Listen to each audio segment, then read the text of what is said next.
Jared Polin, Frono's Photo.com, and welcome to RAWtalk episode number 176. The time, 3:30 in the p.m. on Thursday, November 6, 2025, and it's currently 56 degrees outside in Philadelphia, and my heart rate was exactly 104 beats per minute 1 day ago at this time. I don't know what that even means. So why am I doing the intro this way? Well, it's just me doing the episode today. Sorry to disappoint you people that wanted to hear Steven and a normal Raw talk, but it had to be this way because Steven did not finish editing and posting the real world lowercase p capital review R6 Mark III video until around 8 a.m. Now, embargo from Canon was set at 1 a.m. Eastern Standard Time. I don't know how they come up with their times. I would have preferred that it was the next morning, and that would have given Steven more time, and we would have been able to hit the embargo. But it's fine that we don't. Other people were able to. But this video was a 28-minute and 28-second, roughly, deep dive into, I mean, it's basically a real world review, but we call it a preview because it's still pre-production firmware, so they say, even though it's 1.0, and we don't exactly agree with them when they try to tell us that it's not. They're like, well, it could still be 1.0, but changes are going to be made, blah, blah, blah. I don't know. Maybe that's the case, but it's not like we ran into any issues with the camera, and we could open RAW files by the time the camera came out. Now, when I first got the camera, I couldn't open RAW files. Now, I'm sure people could figure it out that we've had the camera for a while, which was really nice to have, actually. That Canon, for once, and they don't normally do this, was able to give us 3-ish plus weeks to a month. We actually saw the camera when we were in Japan. Now, that wasn't the reason for us going to Japan. That ended up being a little bit of an extra bonus, was getting eyes on and hands on with the R6 Mark III for a matter of like 5 minutes and a very abbreviated briefing that really didn't go into much detail. But when we got home, they were able to send us the R6 Mark III in a matter of less than a week after we got back, which meant we then had time to use it. And boy, oh boy, did I use it. I should also mention that when we were in Japan, we did get to see the 45 1.2, and I did get the 45 1.2, but it only came in last Thursday. So that's why there's no images from the 45 1.2 in the preview of the R6 Mark III because we were already done filming by the time that the 45 1.2 came in. It just showed up one day and I was like, oh, look, it's the 45 1.2. I guess I'll take it out to shoot. So I'll talk about what I did with the 45 1.2 after we go in a little more detail about how all of this works. But I had the camera for a while, and one of the first things that I did, let me get out my highlight notes. I photographed a lot of stuff. There was skateboarders at the skate park. I like to call a lot of people there dirt McGurks, just meaning they come off so dirty. Skater culture. I mean, it's not like you're under I-95 with all the rubble. I mean, you are under I-95 with all the rubble and all of the broken concrete and glass and tiles and beer bottles and beer cans and underage drinkers, and like literally everything goes on under this FDR park. If you've never heard of it, it's a famous skate park that is underneath I-95 right by the stadiums where the Phillies, the Flyers, the Sixers, the Eagles, all of those teams play. So I went over there. I got about an hour and a half over there when they were doing some sort of tournament. They were ending it, and I got over there to photograph. I went and I photographed field hockey, so I got to do field hockey. That was always fun, and you know, I'm not going to go over all the specs of this camera, and the reason I'm not going to go over the specs of this camera is because we have a video for that. We have a preview for that. I can talk about some of them, but I don't need to go relitigate the entire thing here. Modest Yahoo was in town, so I spent time with him at his hotel. His kids were there. We spent time on the balcony. We did some portraits down by the pool, which was at this place called Annabelle, which is a new boutique hotel in Fishtown, not far from where I live. And Modest was staying there, so I was able to go photograph him there. And then at night, before his concert, I got to photograph him outside of the tour bus, really shitty lighting underneath I-95 again, just in a different place, just I-95 in Fishtown. And I used the 85 1.4 VCM lens. That lens came in a while ago, and we haven't had a chance to test it. It came in right before we went to Japan, but I really got to run that thing through its paces as well. So I used that on the R6 Mark III to test it out. So modest, I did the concert, I did the candids, I did the portraits. I went and I photographed with the R6 Mark III my nephew playing flag football. I also did a bike cross event, which my buddy Digi Richie was a part of. That's where they're like on grass and go through mud and go through sand and have to jump over barricades and get off the bike and get on the bike. A bike cross looks like a lot of fun. People seem to really enjoy it, but it was a good place to go test out the camera and photograph it. So I absolutely ran it through its paces, and then finally took it out to a Philadelphia Union playoff soccer match and shot video out there with it, because it is a very video heavy camera, very similar to the C50, which we did a great real world preview of, lowercase p capital review, where I took that to the Phillies game and got some I thought really good footage. And it also doesn't hurt that Steven does a great job with his editing. But I do want to thank Steven for taking the time to stay up overnight to make sure that he got it out. I'm sure this video is going to continue to do well because it is thorough, and it's very difficult, in my opinion, to find other people doing the thoroughness of reviews that we do. We try to hit on as much as possible that people might question or want to know, and then go a little beyond sometimes. But also the key is real world shooting, like actual events. And the interesting thing that I was thinking today, and I wrote this in the email that I wrote, is I think our reviews are some of the best for many reasons. But thinking back to when I first started making reviews, before I did that, I used to go to DP Review to see their reviews, and this guy named Rob Galbraith, or Galbraith, whichever way. I believe he's in where the Flames from. The Flames, where? Why can't I think of where the Flames play? What is wrong with my brain? What is wrong with my Calgary? How the hell do you not know Calgary, Jared? Are you fucking dumb? Like, what is wrong with your brain? Sometimes my brain, maybe it's because I'm talking so much and I'm carrying this that I lose oxygen, which is why I have to yawn during the podcast, because I realize I'm talking more than breathing, which means I'm starving my body of oxygen. So maybe I should slow down. Rob Galbraith, whichever way he put it, did real world reviews. He's still a real shooter, I believe. Worked at newspapers, great sports shooter, and he was in Calgary. And he was a guy that would use mostly Canon cameras and give his real honest review, but he would go use it and then tell you about it. DP Review, on the other hand, was more tech savvy. They were all about the tech of what's in the cameras, not so much ever posting good photos. They just weren't good at taking pictures, the people at DP Review, and most likely today they're still not. Jared, why are you going to rip on them? Because they're not good at taking pictures. They're good at writing articles about using a camera, but not actual photography. I take umbrage in the fact that the majority of the people doing reviews of products are just reviewers who push buttons, whereas some of us actually are photographers who do this shit. So when I was looking at starting to do reviews back in the day myself, I looked up to what DP Review did and Rob Galbraith did, and I was like, I got to be more like Rob. I got to be more like him, actually using the cameras and taking it out, and not just worrying about all the tech specs and just making it a spec-driven thing, but actually using the damn products. So anyway, Steven had to do so much work to get this video ready. I mean, all the B-roll that you see in there, I believe, is our own B-roll. I know it looks high-end, and you might think that it's from Canon delivered, gives us that. They don't. They supply us with like press releases, some press images that they sent yesterday, literally like 6 hours before this. This stuff already had leaked before I ever got the press release. So the stuff was already out in the world before that. But we create our own stuff. And when I say we, Steven creates his own stuff on the spindle upstairs, on the set upstairs, just to make it go that extra step beyond, just go beyond what the normal would be and take it a step further and make it that much better. So kudos to Steven for doing the hard work, to getting it done so that you could get it out into the world. Yes, it wasn't at 1 a.m. It was 7 hours after that, but it's out in the world now. And in a year, nobody's going to really care that it didn't come out 6 hours, 7 hours earlier. With that being said, the R6 Mark III is a fantastic camera.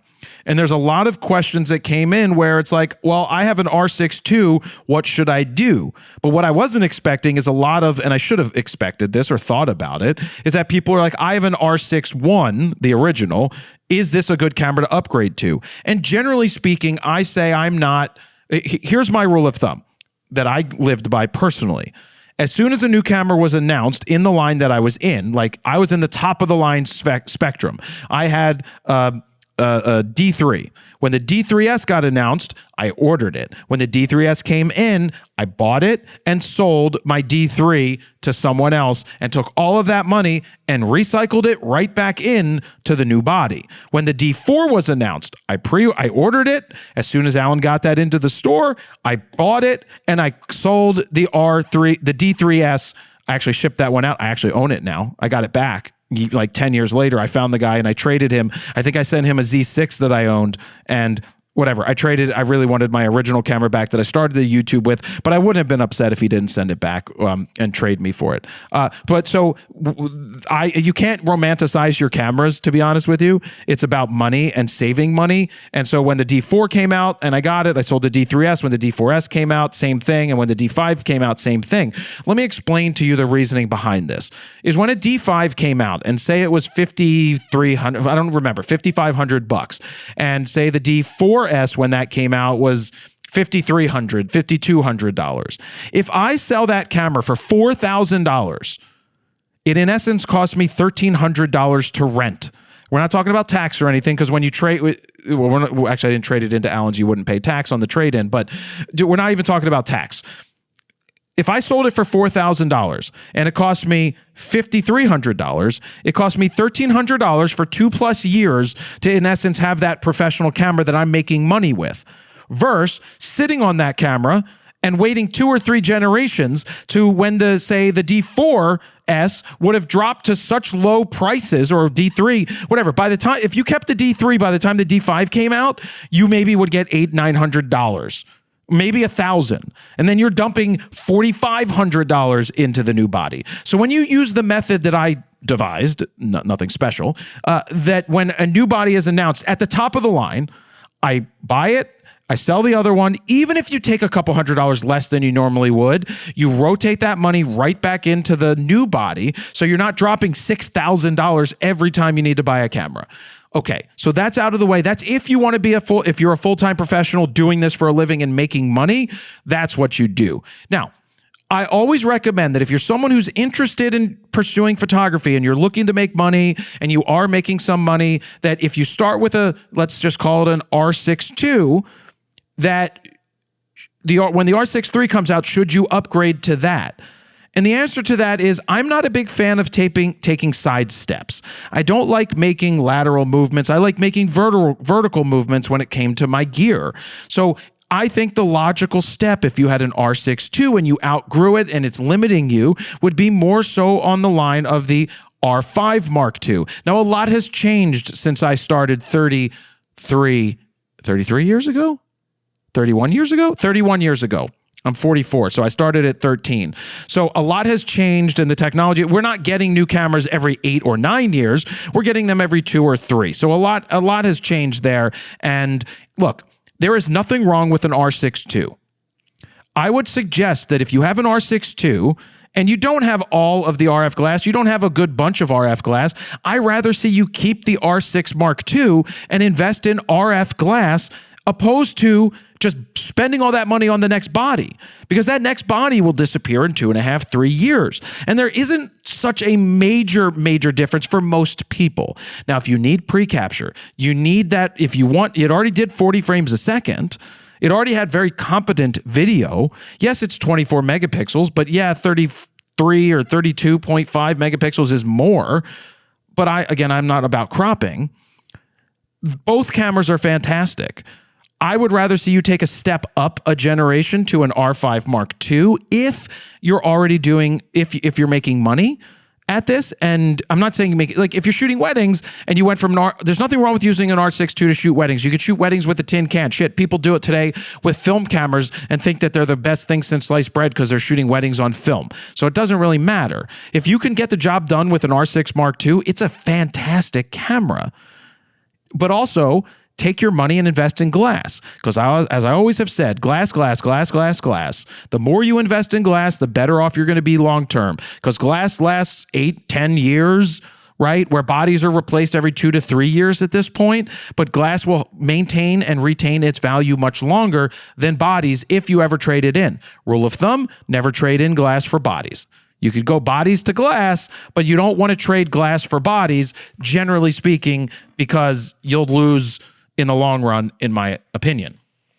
So it's definitely a hard decision. If you already have an R6 II, I don't think you need to grow to an R6 III unless you need a certain type of video. Unless you want that pre-capture that actually works, unlike the R6 II, which was a really weird, terrible implementation, but it got us to the point where we are today. If you have an R6 I, that was another question that I had. And people are like, should I get the R6 III? Well, as I always say, are you being limited by the capabilities of your camera? Do you have the right glass? If you're not being, and also, are you making money? If this is a hobby, there is no reason for you to go from an R6 to an R6 Mark III. If this is a hobby, your R6 is a fantastic camera. I would rather see you put money into glass than dump money into a body and not have the glass. I'd rather have you have a lower end body with better glass than a higher end body with mediocre glass. That is just facts right there. That's how I rather it be. Side note here, let me take a break and just break in and I'll come back to this camera stuff. Steven should be back for the next episode, which is the last episode before I go to Kenya, as long as I can fly there and my plane doesn't get canceled because of the FAA stuff. But the plan is I'll be on there. I might be doing a Q&A for one of the weeks that I'm not around. And that Q&A text line this is the only place I'm taking questions. 313-710-9729. That's the only place I'm taking questions to answer on a rapid fire RAWtalk Q&A session that I'm going to do while I'm away. Maybe Steven can chime in if there's a question geared towards him and put it into the episode. But since I'm traveling, I'm probably going to do one from Kenya that I can send back to Steven, and maybe I'll do that with some of the photographers that are on the trip with me. But I would like to get your questions and answers in. I already sent a message to that list, so I have a bunch that have come in. But if you want to submit a question, the only way to do it is 313-710-9729. That's a side note. Another side note is when I get home, it's going to be basically Black Friday. So I am preparing the sale. There is I do 2 sales a year. We all know this. June 1st, June 1st is always a small sale for the anniversary of the website. Then we have the holidays. It's the only time I do minor discounts on some of our products. The reason it's only minor discounts is because I don't like giving major discounts, because then you train people just to wait for discounts. But once a year we do this, and I'm going to tell you what those things are right now. And these are special to just RAWtalk as of right now, because I'm going to be going away. I've already put these codes up, so only people listening to RAWtalk are getting this. And the codes are special just for RAWtalk, so I know you came from RAWtalk. All right, this is going to be real quick. The holiday sale is going to be a bunch of different things. If you did not get book 2, I've made the price $80, which includes shipping. That is in the United States only. Go to froknosphoto.com/book2.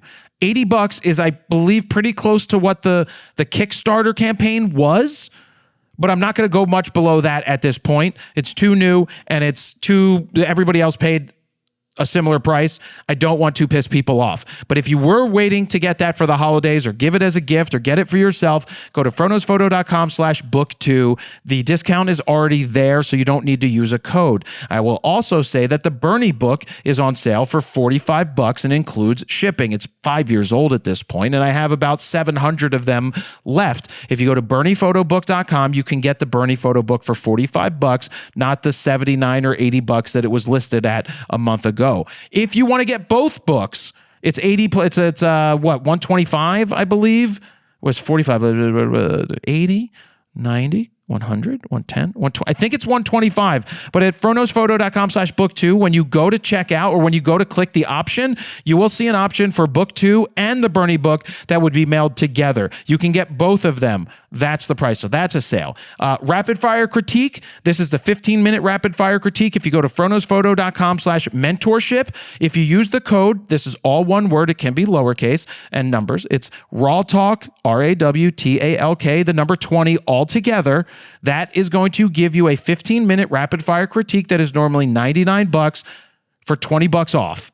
So you're going to get $20 off, which makes it $79 to get a 15-minute rapid fire critique. That is a 20% savings roughly. So that is well worth it. And the other thing is I do a mentorship, which is a one-on-one 45-minute call that's normally $250. I am giving a code for $30 off that at fronosphoto.com/mentorship. When you click on the 45-minute one, use the code RAWtalk30. So 30 means $30 off. So it's RAWTALK 30, all connected for $30 off of a 45-minute wrap. Now that's live with me, so you have to fit into the schedule. But yeah, you're going to get $30 off.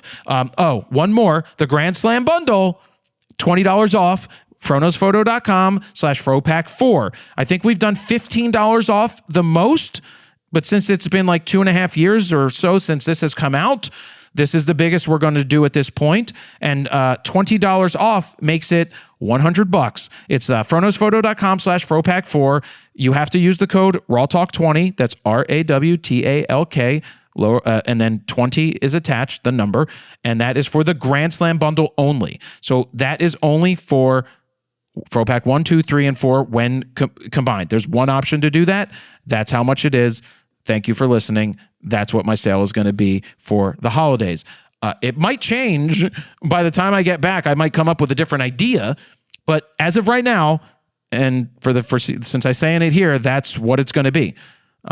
So that's the discounts that they'll be. All right, back to the R6 Mark III. So people are going to be like, do I get the R6 Mark III or do I get the C50? If you're shooting straight up video and you are into the cinematic world and you have other cinematic cameras already, then you'd probably want to go with a C50. It's got the built-in fan. It's got the top handle that you can get, XLRs. It is a more cinematic camera that, yes, it can do stills, but I would not recommend buying it if you're going to do stills. If you're doing half and half, I would 100% probably go with the R6 III because of the fact it has an EVF and it has image stabilization. You've got IBIS built in, and you need an EVF for shooting stills. Do not be the morons. Yes, they're morons who hold the camera out in front of their eyeball, out in front of their face, and use the LCD screen. Yes, I'm calling them morons. You can send this to them and tell them that. I don't buy the bullshit that people tell you. Caveat, hold it above your head, hold it below the ground. Where it's not eye level, fine. Use an LCD screen. When it's at your fucking eye level, crouch down, look through the EVF, do what you need to do. But if it's right in front of your face, use the damn EVF. Okay, I'm done yelling about that. Then you have people that are asking R6 Mark III or R5 Mark II, two totally different cameras. And it really comes down to your budget and glass. One's a little higher end. One has the Digic accelerator, which makes the autofocus even better than what it has in the one camera. So the R5 Mark II is fantastic. I mean, that's 30 frames a second. You're getting 40 frames per second with the R6 Mark III. One is a stack sensor and the other isn't, right? The R5 Mark II is a stack sensor. And so, you know what I saw in the comment section? Canon really dropped the ball by not doing the rumored stack sensor. I'm upset with them. It's like, excuse me. Canon never put out a rumor that said they were working on a stacked sensor for a lower end camera.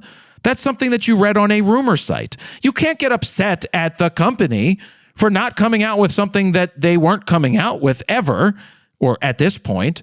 And you can't get upset with the company for that. And then you get people like, I really wish they gave it a Digic accelerator, and I really wish they gave it this. Well, if they gave it all of that, then why would they need the other cameras? This camera is stacked and loaded. If you want the other stuff, then you get the other camera. They give you the price points. This is $27.99. It's a couple $100 more than what it was a couple of years ago when the R6 Mark II came out, but we all know that tariffs are on there and a bunch of stuff has changed. So I think Canon did a great job. I think their lineup is incredible.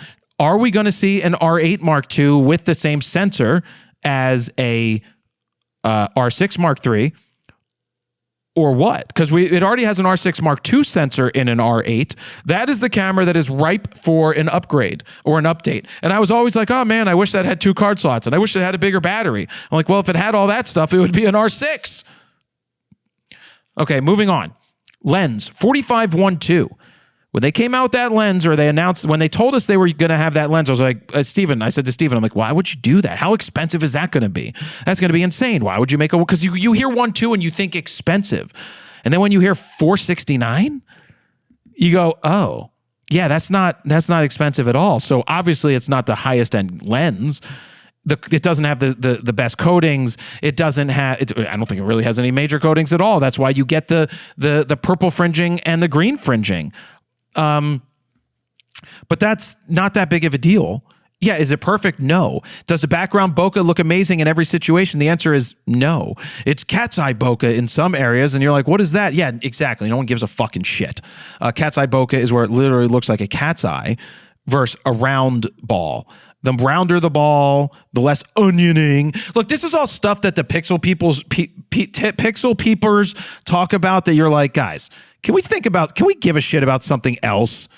Really, could we just give a shit about something else? It would be so much better if you didn't worry about the bullshit.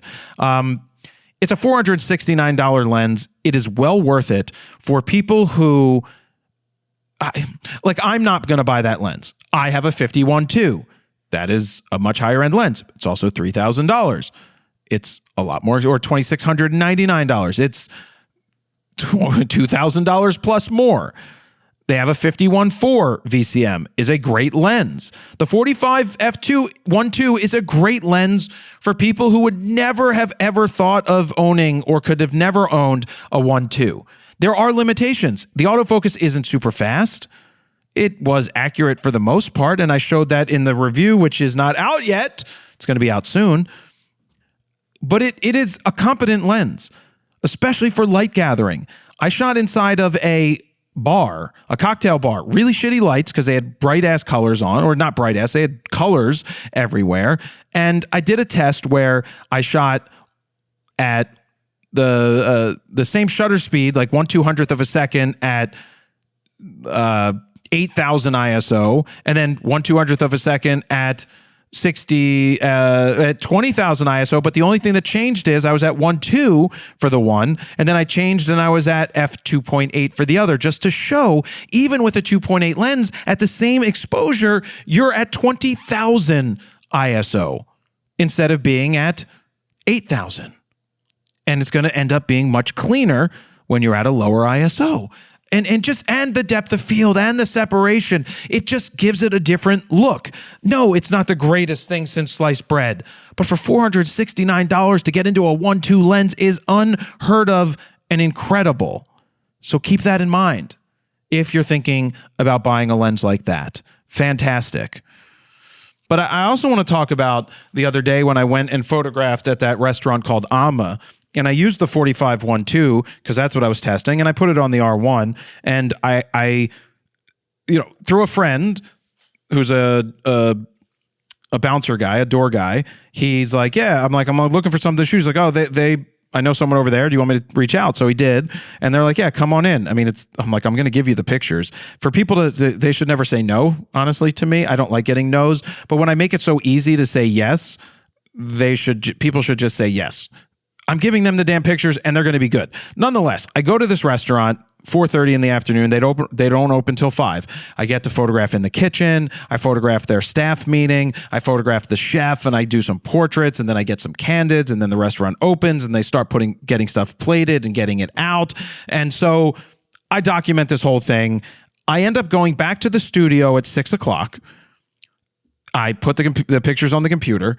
I find the ones I like. I print 3 of them on the Canon ProGraph Pro 1100 printer, and I make the decision I'm going to go back to dinner because they asked me to like stay for dinner, but I wasn't really hungry yet. So I went back, prints in hand in a box, showed the owner, the head chef's wife, and she went and put them down in the office until later. And she's like, you can give them to him later. Right now they're really busy, which is, you know, obvious. It was 7:30, and they were really busy. That was like hammer time. And you saw, I put this video up on the internet on my Instagram, but I went and I gave him the box, and his reaction when he opened it was, he was floored. He's like, when did you go do this? How did you make this happen? And there's multiple things, storylines here to talk about. One of the things to talk about is the fact that he didn't sit there and say, did you use a cheap lens to take these photos that I really, really like? No. Yes, I used a 45. Yes, there's green and purple fringing in certain areas when you look or zoom in. Did he care? Of course not, because they're great photos. And also, when one's black and white, you don't even notice any of the fringing anyway, but that's no excuse to make up for like fringing. But so what makes up for fringing is better coatings, better glass, Papa John's. It's just better. But he loved the photos. I love giving the gift of photography just like a chef loves giving the gift of their food. That's like a fun thing. So they love giving food. I love giving images. And that is a great thing. As a photographer, befriend all of the people that work at restaurants and bars. Go in and do photo shoots with them. And it's not just because maybe you'll end up with some free food. Maybe you'll meet some cool people. But you also get to eat some amazing food. I mean, it's great when you go to these high-end restaurants and they just send you everything. It's just like what I love doing with prints. But being able to give something tangible, physical, in a matter of an hour after my shoot means so much. It's so impressive because it's not something people do today. And that's not trying to sell you this printer, the Canon ProGraph Pro 1100. It's a great printer if you make money printing, if you make money selling prints, if you have the need to print often, then it's absolutely worth it to have a printer. If not, order prints somewhere else. Printique, they have a code. I don't even know what the code is right now. Friends and family. So was it FAF30? FAF30? I don't know. That's my let's see if I'm right. FAF30. That's my what do they call that? What's that if you see pictures in your brain thing? See, a photographic memory. God, I'm bad right now. Printique. It is the code is friends and family store-wide code, FNF. What'd I say? FAF? I said FAF. They're doing FNF30 all together. FNF30 for 30% off all of your prints or books that you get at Printique. I highly suggest if you've been waiting to give the gift of photography or want to give the gift during the holidays, use the 30% off code. So if you order a book and it's $200, you're saving $60 fucking dollars. You order a big ass metal print that's $300, you're saving $90, right? Because 30% of 100 is $30 times 3 is 90. Yeah, math.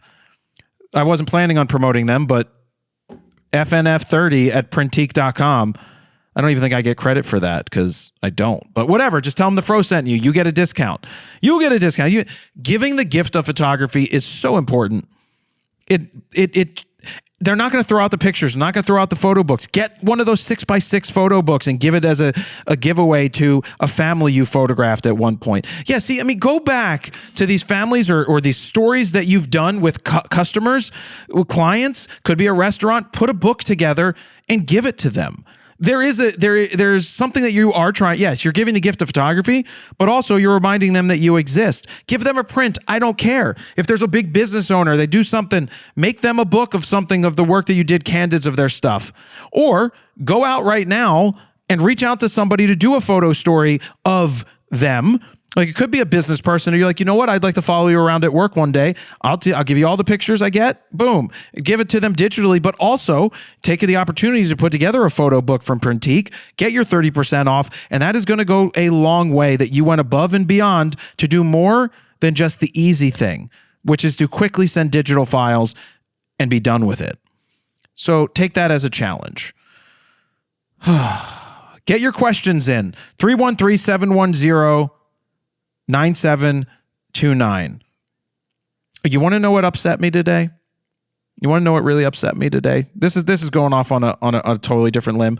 I got a loan on a property in 2020 during the pandemic, super inexpensive at the time.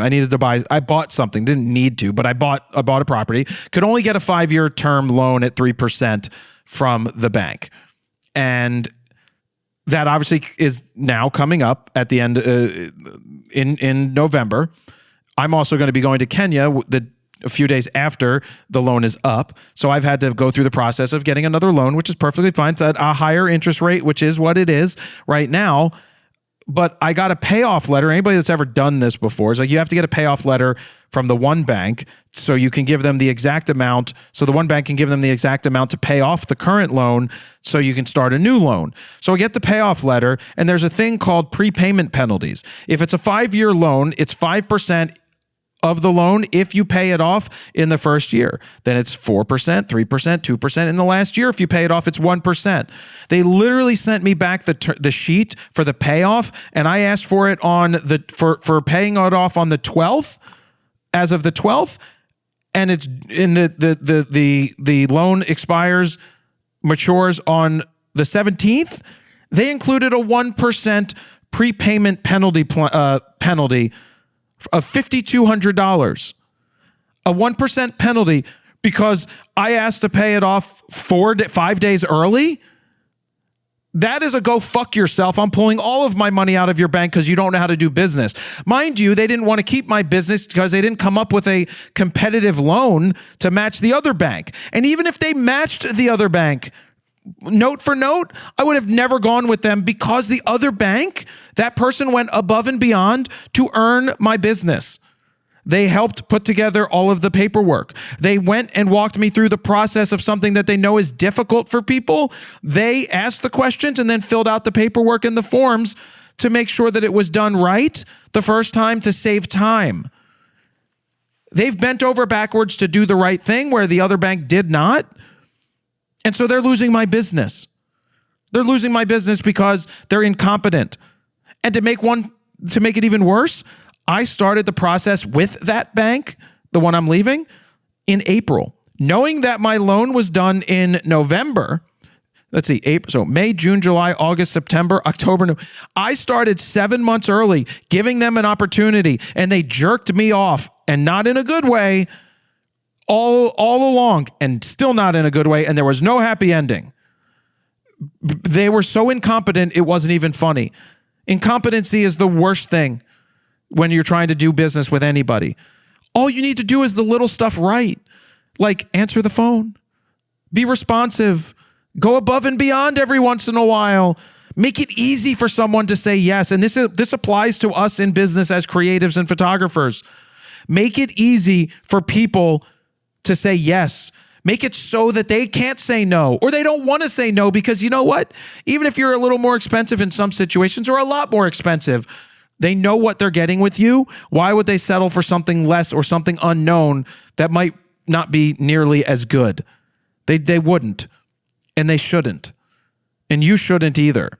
And so when someone does you wrong, like these banks, it's just like, there is a way around this bullshit. I'm going to be away, but I told the other bank, I'm like, look, I'm not paying a $5,200 fucking bullshit fee because they failed at for even offering a proper loan, but it's 4 days or 5 days early paying off the loan. It's not a year where they're not getting interest payments for a whole year, which is a lot of money on a $500,000+ loan on a property at 3%. It's like $1,200-$1,300 a month in interest or whatever it's bullshit how these numbers work. But yeah, that makes sense. That's $12,000, that they're giving up on $12,000-$13,000. Then it would make sense a year out. You want to charge that 1%. 5 days out? You go, yeah, no problem. Oh, I can't take that off. Well, someone's going to figure it out because I'm not giving you $5,200 for nothing, you scum fucks. See, my heart isn't even elevated, guys. I know people are like, Jared, your blood pressure is going to be up. It's going to be elevated. But I'm taking a blood pressure. I'm taking a heart monitor, 69. Nice. It's at 69 right now, so it's not really elevated. I hope it gets to 67 so I can do 67 again. Nope, it's at 70. It went up one little tick. That's me breathing. But yeah, so my heart rate it doesn't go up to 130 just because I'm yelling. It's me just being emphatic. But yeah, that's some bullshit. Do the right thing by your customers. Maybe they'll stick around. But in this case, 5 days and you're going to be like, that's a prepayment penalty applies. Somebody get your head out of your fucking ass and realize that you're being a jerk off and just be like, yeah, it's 5 days. That is not a prepayment penalty. That's not worthy of a 1% payment on the entire loan amount. You idiots. You fucking morons. Yeah, that's how I feel about them as a business. That's why I'm going to the other bank. Even if the other bank had a much better rate. And yeah, there are some fees involved, but you know what? They didn't make it hard. They made it easier. So try to do right by the customer. Try to make things easier for people to say yes versus saying no. And so the solution for getting around it, if they won't waive it, then I will wait till the maturity date of the 17th while I'm away, but I will do the closing before I go away and have the bank, the title company will hold the $520,000 loan check amount from the new bank and then pay off the loan the day it matures. So they can go fuck themselves with that $5,200 bullshit fee that they want to add. Assholes. And that's all I have to say about that. So I'm not going to drag this on any longer, guys. Those specials are up there. Text me to get in on those questions, 313-710-9729. There is so much to be done before I go away. I mean, what you never see on the back end is like, we may have a new camera from Canon that ends up being this R6 Mark III a month in advance. It just is what it is. Whatever. We can't talk about it, obviously, because there's NDAs, but we're preparing. The longer we have with a camera, the more thorough of a job we can do. Some companies give us 1 day to do something. Nikon. They generally give you 1 day to do something, and it's just not great. It's very difficult to do something thorough 1 day. That's why we generally call them previews. But when you have more time, I would have liked to have called this a review. Probably should have called it a review because when I first got the camera, couldn't open the RAW files, but Lightroom 15 came out 2 weeks before or a week ago, and I ended up being able to it already had the R6 Mark III capability. So that's a good thing that we were able to open the RAW files. That's what I really think you can call it a review, is when it's a RAW file. But whatever, it's semantics. Our video is doing very well, and it will continue to do well because it's one of the best, if not the best, most informative, I think, video about the R6 Mark III. That's what I have to say. So anyway, that's going to be RAWtalk 176. The time now is 4:16 in the PM. Nah, it just changed to 4:17 on Thursday, the 6th of November.